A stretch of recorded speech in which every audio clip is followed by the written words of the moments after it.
Hey Team YouTube, I just wanted to do a brief video on the 3800 Series 3. This is the rear main seal, rear oil seal, and cover repair replace. I looked all over, and of course LS pretty much dominates this discussion, probably for good reason, because it requires either special tools or a little finesse if you don't have those special tools.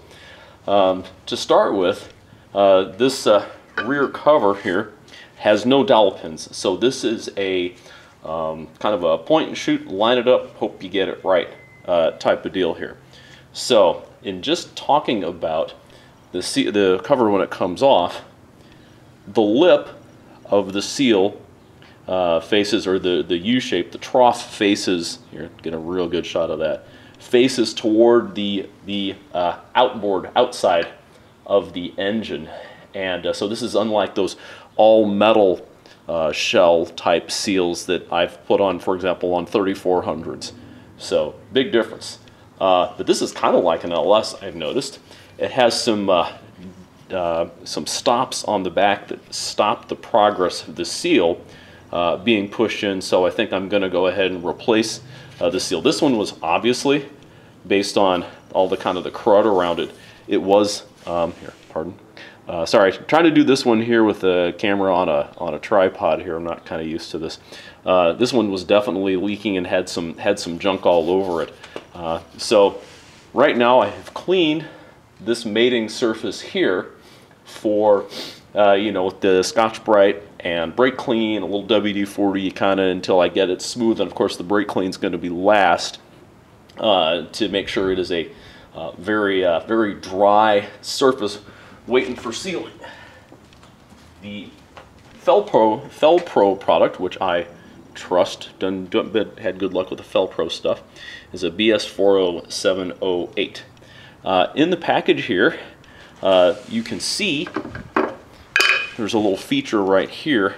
Looks like Hermie the Wormy or whatever. Here's the head of the worm and whatever. On the engine, that feature would go this way, so to speak. You can kind of see a little ghost of a pattern there where the whatever that was, oil or coolant or whatever that went through that. Oh, by the way, what I've noticed is something that people kind of forget.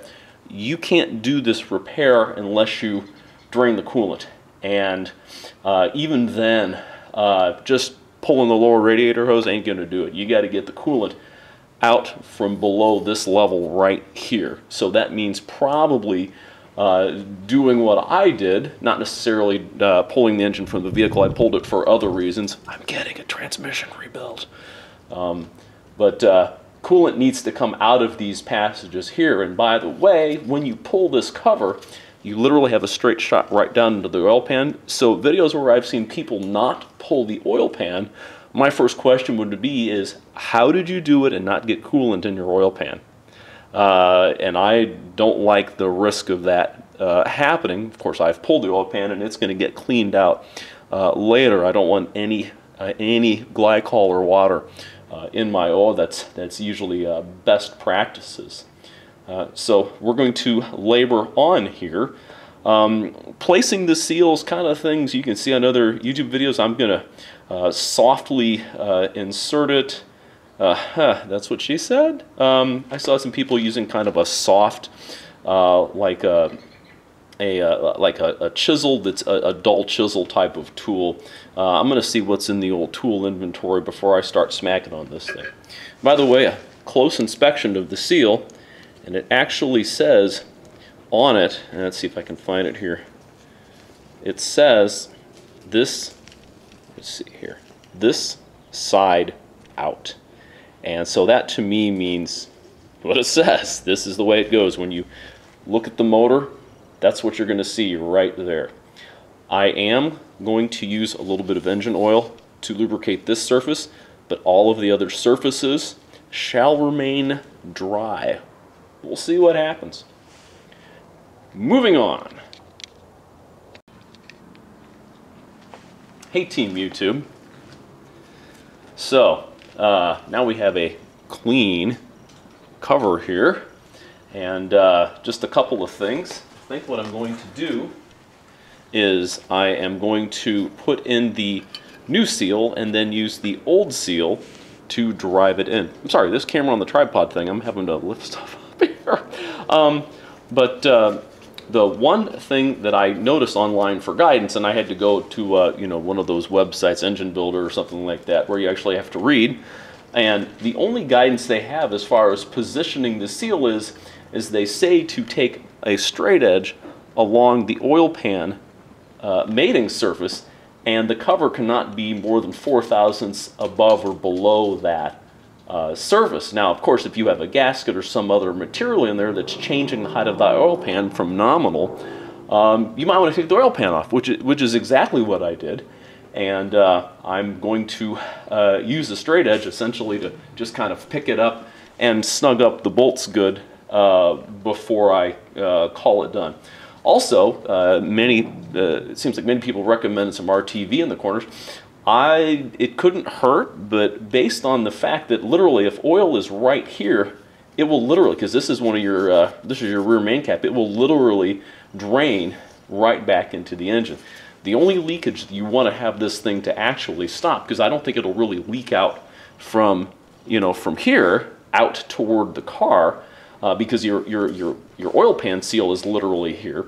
The only leakage you want to stop with this actual surface is through, of course, the rotating seal. So I'm going to go make that happen. Here I'm going to go pound this thing in and see what happens. One other thing, and I just want to pull it up here, is here are all of the fasteners, and they are rather unique in the sense that they have this little sleeve. Now, every single sleeve stayed in the cover except for this one right here. Don't know why this one just had to be different. But either way, I imagine that does help at some level with locating and centering this. So, you know, hopefully just that check with the straight edge will yield, you know, it's just verification, not adjustment required. But we'll find out. I'll definitely report back.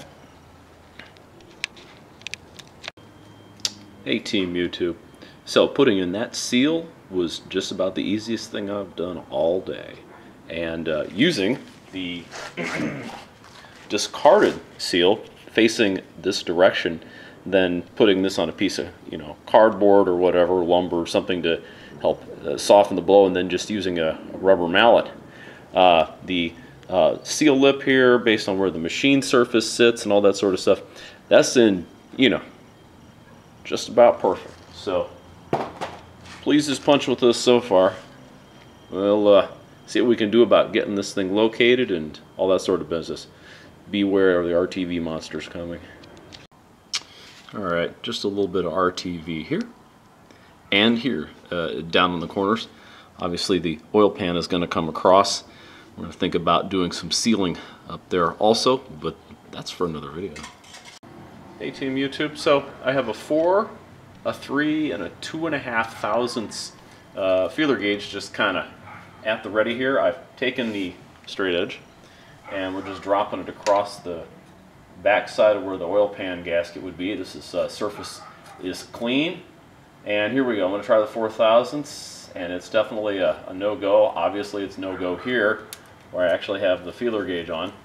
Let's try the 2.5 thousandths, and I cheated. I checked it, but it just barely starts to go in, but I wouldn't even call it a go. I would say that this surface here is pretty well aligned by the screws that have gone. I've not tightened this down yet. And by the way, around here I used my Tin Man oil can. Got some just regular motor oil in that. I lubed up the surface of the where the flex plate attaches, and I also put a little bit on the oil seal, and it slid on pretty nicely. I used my kind of lifted it up a little bit with my fingers, kind of a thumbnail a little bit. There is a nice chamfered surface here, and then it breaks, you know, flat where you have the riding surface of the seal, and that being lubed up and all that sort of stuff really made this seal go on pretty easily. The only thing I have left to do really is tighten these to the required torque. One of the hints and tips that I saw was essentially tighten kind of starting in the middle and out, which totally makes sense on pretty much everything that you do, from you know, intakes to cylinder heads to whatever, because you don't want to start here and then, you know, things stretch and move and all that sort of stuff. Probably not the best. So like I say, radiating outwards and then, you know, bouncing it back and forth. And I'm not going to bore you with the details of me tightening fasteners. Might find one last little section of saying what the recommended torque is, which I'm going to go look up now. Hey Team YouTube, so I did not find a torque spec for these fasteners in the Haynes manual. It must not be that important. Somebody could correct me. I think like 16 foot-pounds or something. I just went with that German, the Gudentite method. And not crazy, just with a 3/8, just kind of where I could feel it snug up and stop. This is, after all, aluminum. No reason to go crazy. Plus, there's a rubber gasket behind, you know, aluminum rubber-clad gasket behind it. Also, instead of trying to do a straight edge across here, I said, why not just use the oil pan as the so-called straight edge. I did want to make sure that I took the feeler gauge in here, and just to, you know, confirm what my eyes could already tell me, that there is no gap between anything. But these bolts here on the oil pan are snugged up. The idea is that, you know, bringing it across the bottom here, that you can, I'm going to, you know, get the oil pan put back on at some point, clean the surfaces and all that sort of stuff. I just did a rough clean on it, not the super polish with the brake clean and everything, but it's definitely close enough. And of course, there are two more fasteners that go in here. They're essentially oil pan bolts is what they are, and they would be tightened to the specs that the oil pan is. Other than that, it's been a pretty straightforward repair. Just a visual inspection of the seal. It looks very straight and square in the opening. Of course, you know, looks could be deceiving. I might try a small amount of measurement, you know, maybe get a caliper just to see how everything lines up. If I had anything major to report, I'll say something, but other than that, have a good day, YouTube. Hey Team YouTube. A number of hours later, while I'm actually working on putting the oil pan back on, I just wanted to show this. Here's the rear cover, the rear oil seal. And just something that's interesting is, here is the that metal-clad gasket, the bottom poking out here and here. And I'm sorry, I'm trying to get used to my flashlight hat to bring that into view there. But as you can see, that gasket comes right on down to the where the oil pan seal. Now, the 2008 Lucerne, and from what I can tell, all the 3800 Series 3, or at least the Lucerne and the Lacrosse, don't have a specific gasket made for them. You use RTV, and it looks like you know, a metric ass load of it to put it on. A 1/4 inch bead here, 1/8 inch bead there, to seal everything up. So I just thought that's interesting. The idea of having to throw some sealant somewhere or other on your rear cover is it doesn't seem like it's a thing. Of course, I will add RTV going across here and down just to make sure. That's all. Signing off for now on this video, YouTube.